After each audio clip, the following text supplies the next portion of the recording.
Assalamualaikum warahmatullahi wabarakatuh. Waalaikumsalam warahmatullahi wabarakatuh.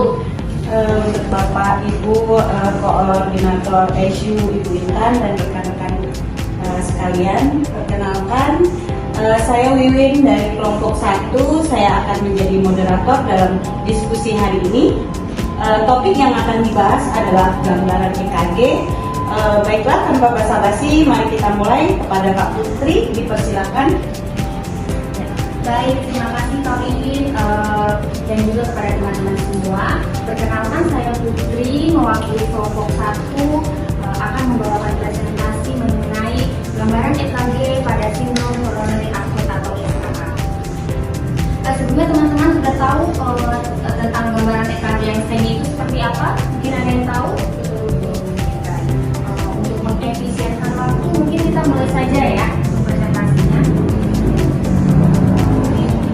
Untuk lokasi STEMI itu ada gambaran EKG itu ada banyak ya teman-teman.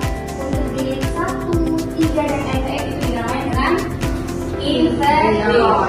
Oke. Untuk di V1 dan V2 namanya anterior. Oke. Untuk V3 dan V4 itu namanya anterior. Kemudian untuk 1 AVL V1 sampai V6 itu anterior ekstensif. Kemudian boleh dibantu oleh kakak Chris. Yang selanjutnya 1 AVL V3 V6 anterior lateral, 1 AVL V5 V6 lateral, V1 V2 sentrum, 1 V6 apical, V7 V8 V9 posterior, V4S ventricle kanan. Oke, baik, terima kasih Kak. Tepuk tangan untuk Kak Kries. Oke, ya karena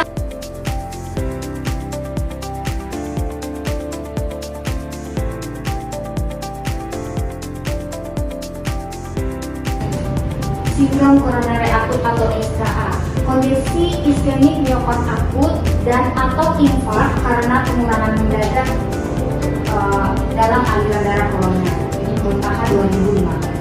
Kemudian STEMI itu ada ST elevation di miokard infarction, kemudian ada ST elevasi miokard infarction, kemudian kedua yaitu unstable anapetosis.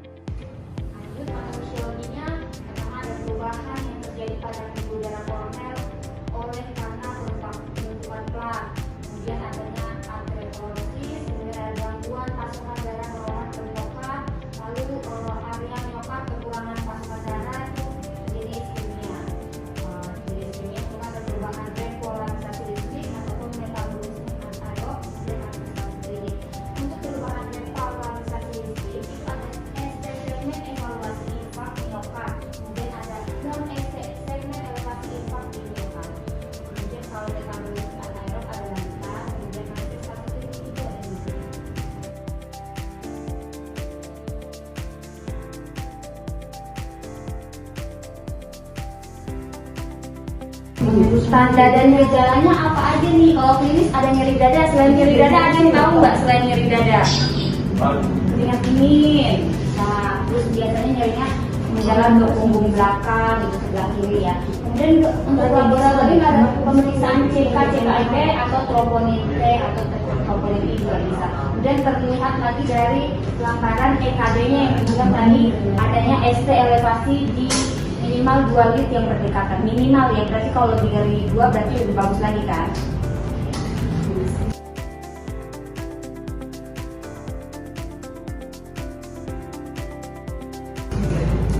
Kemudian EKG pada SCA yang pertama tujuannya itu sarana diagnostik untuk penyakit jantung koroner. Kemudian yang dapat ditangkap oleh EKG ialah kelainan miokard yang disebabkan oleh terganggunya aliran ke pembuluh darah koroner. Terdapat 3 tingkatan kerusakan miokard. Yang pertama ada iskemia, kemudian yang kedua ada injury, dan yang ketiga ada nekrosis. Oke. Ada yang mau ditanyakan sejauh ini? Tidak.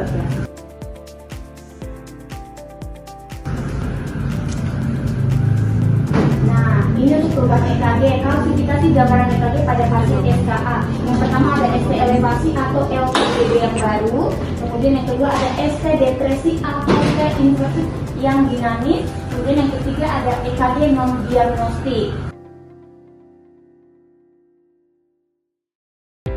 Teman-teman, untuk gambaran EKG ini kan sudah terlihat jelas ya. Mungkin ada yang bisa bantu jawab untuk lokasi dari gambaran EKG ini kira-kira di mana ya? Ada ST elevasinya dan lokasinya di mana?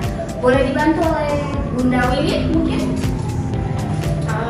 Makasih Bu. Kalau dilihat dari adanya ST elevasi kan itu berarti ada peningkatan ya Bu ya? Iya. Itu kalau lihat lokasinya sih di 2, 3, dan 6 mm. Jadi kemungkinan besar dia ada di bagian bawah ya di rumah ya.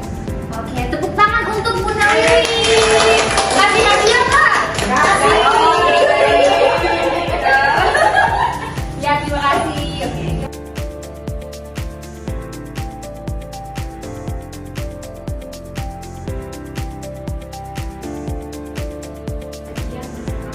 Dari rombongan kami, lebih dan kurangnya mohon dimaafkan. Wassalamualaikum warahmatullahi wabarakatuh.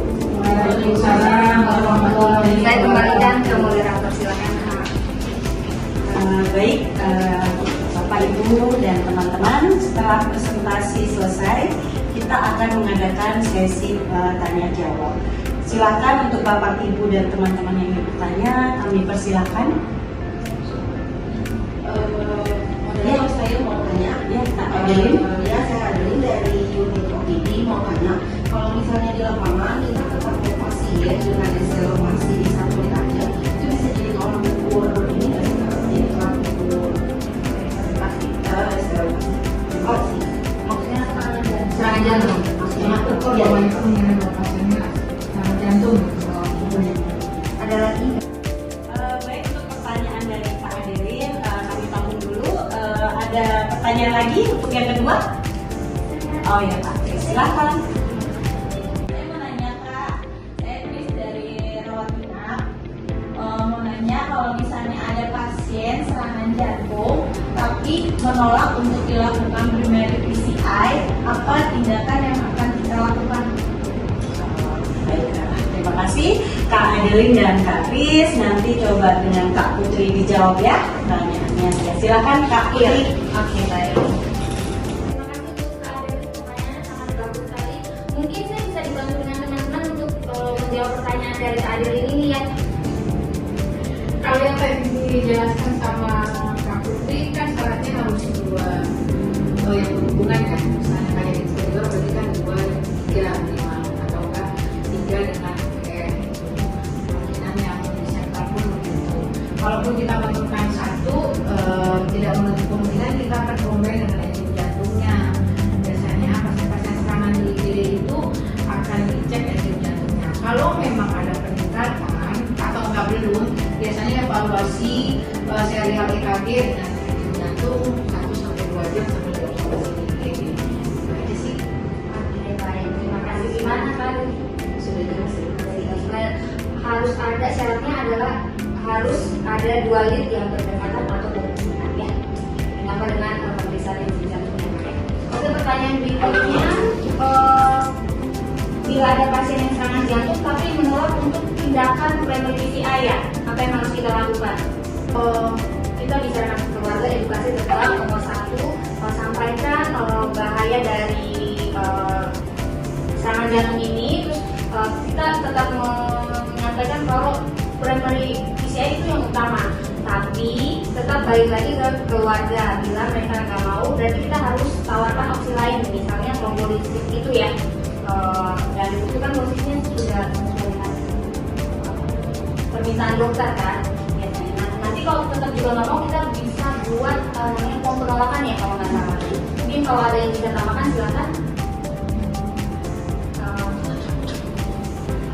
Ada udah? Ya, bagaimana Kak Tes? Sudah jelas jawabannya? Sudah jelas. Baik, terima kasih. Dengan terjawabnya pertanyaan-pertanyaan dan jawaban oleh Kak Putri, maka berakhirlah diskusi kita hari ini. Jadi kesimpulannya, Syarat dikatakan serangan jantung dari pasien EKG minimal ada ekspektasi 2 lead yang saling berdekatan atau